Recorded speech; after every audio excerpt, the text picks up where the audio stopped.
بدك روقي يا حياتي، طولي بالك روقي. ما بدي روق، الباب معلق، خدع لي انا هالباب، بدي ارتاح منك وبدي نط على البلكون انتحر. يا عمي طولي بالك، شوي على حالك، طولي بالك. والله طولي بالك، خايفين على حياتي وانت واحد بخيل مش سألان عني.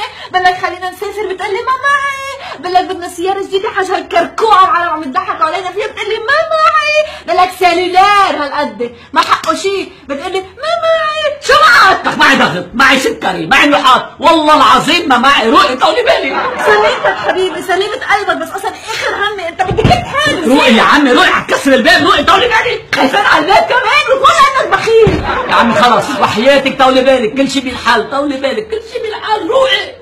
كل شيء بينحل معناته انت عم تقلي هلا بطريقه غير مباشره انه انت رح تسافرني. لا. يعني حتجيب لي السياره؟ لا. اوكي هوليك حنين لك هالسلال لانه رخيص. كمان لا. يا عمي شو؟ طولي بالك، 5 دقايق وكل شيء بينحل، روقي.